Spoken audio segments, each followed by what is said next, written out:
Good morning students. कक्षा 6 पाठ 1 भाषा, लिपि और व्याकरण।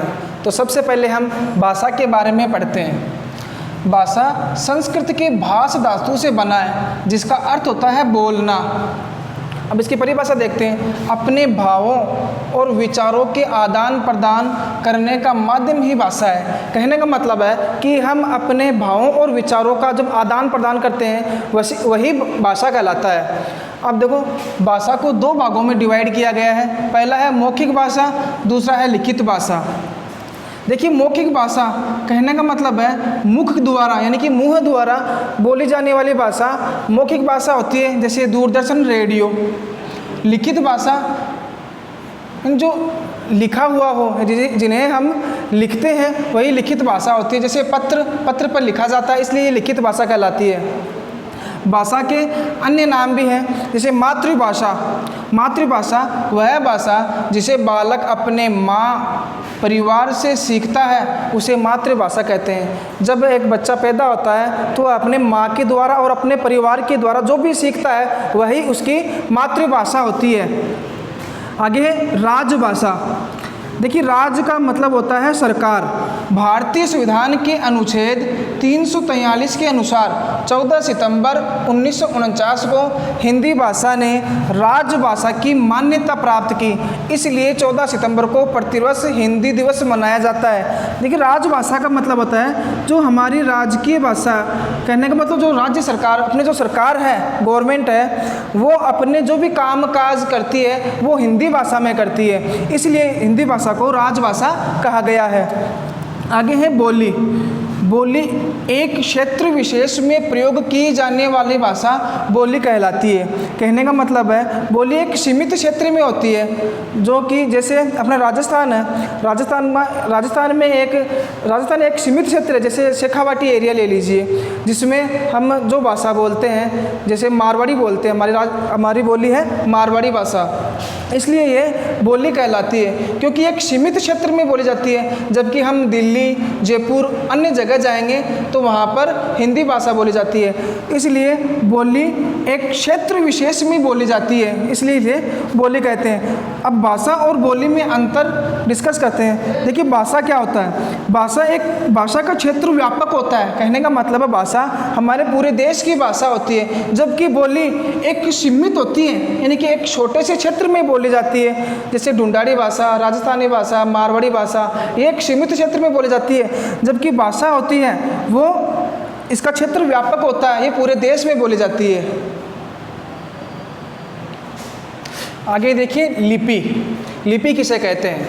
भाषा को लिखने का तरीका ही लिपि कहलाती है। कहने का मतलब है हम जिस भाषा को उसके ढंग से, तरीके से लिखते हैं वही लिपि कहलाती है। जैसे देवनागरी लिपि है जो कि संस्कृत भाषा में लिखी गई है, और फारसी लिपि है वो उर्दू भाषा में लिखी गई है। यानी कि कहने का मतलब है कि हम जिस भाषा को अच्छे तरीके से, अच्छे ढंग से लिखते हैं वही लिपि कहलाती है। अब आगे देखिए व्याकरण। व्याकरण किसे कहते हैं? भाषा को शुद्ध रूप से बोलना, लिखना, पढ़ना और समझना ही व्याकरण है। यानी कि हम भाषा को अच्छे तरीके से बोलते हैं, शुद्ध बोलते हैं, उसका शुद्ध उच्चारण करते हैं और उसको शुद्ध तरीके से लिखते हैं, शुद्ध पढ़ते हैं और समझते हैं, वही व्याकरण कहलाता है। कई बार हम क्या करते हैं कि कोई भी शब्द होता है जो कि लिखा हुआ होता है, लेकिन हम उसको क्या है कि अलग तरीके से पढ़ते हैं, तो वो व्याकरण का शुद्ध उच्चारण नहीं होता। जैसे कुंती जो शब्द है वो लिखा हुआ है, इसके ऊपर अनुस्वार लगा हुआ आता है, लेकिन हम कई बार क्या करते हैं, इसके ऊपर अनुस्वार लगाना भूल जाते हैं, इसलिए ये शब्द अशुद्ध हो जाता है और ये व्याकरण की दृष्टि से गलत हो जाता है। और कई बार हम कुछ शब्द लिखते हैं, जैसे त्योहार लिखते हैं, जबकि त्योहार पर एक ही मात्रा आती है। त्योहार पर एक ही मात्रा आती है, अगर हम इसके ऊपर दो मात्रा लगा देते हैं तो यह व्याकरण की दृष्टि से अशुद्ध हो जाता है। इसलिए व्याकरण को शुद्ध तरीके से लिखना, शुद्ध तरीके से बोलना और शुद्ध तरीके से पढ़ना ही व्याकरण कहलाता है। अब देखिए व्याकरण के अंग कौन कौन से होते हैं? वर्ण विचार, शब्द विचार और वाक्य विचार। व्याकरण के 3 अंग होते हैं जो कि हम अगले चैप्टर में पढ़ेंगे। अब आगे देखिए, अब आपको होमवर्क दे रहे हैं जो आपको खुद को घर से करके लाने हैं। जो चैप्टर आपको पढ़ाया हुआ है उसी के अंदर ये सारे आंसर इनके मिल जाएंगे जो कि आपको पढ़ना है, समझना है और उसके बाद में इनके क्वेश्चन के आंसर लिखने हैं। जैसे पहला क्वेश्चन है, मातृभाषा से आप क्या समझते हैं? मातृभाषा किसे कहते हैं या आप क्या समझते हैं? एक ही बात है। क्वेश्चन को घुमाकर, यहाँ पर क्वेश्चन को थोड़ा घुमाकर लिखा हुआ है, आप मातृभाषा की डेफिनेशन लिख सकते हो। सेकंड क्वेश्चन है, किस भाषा को भारत का गौरव प्राप्त है?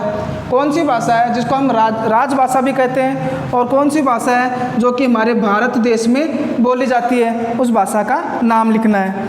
क्वेश्चन नंबर 3 है, लिपि किसे कहते हैं? किन्हीं 2 लिपि के नाम लिखो। तो यहाँ लिपि की परिभाषा लिखनी है और किन्हीं 2 लिपियों के नाम लिखने हैं। क्वेश्चन नंबर 4 है, व्याकरण किसे कहते हैं? ये क्वेश्चन हम इसी चैप्टर में पढ़ चुके हैं, इसलिए आप सभी क्वेश्चन को ध्यान से पढ़ेंगे और अपनी नोटबुक में सारे क्वेश्चन करेंगे। Thank you.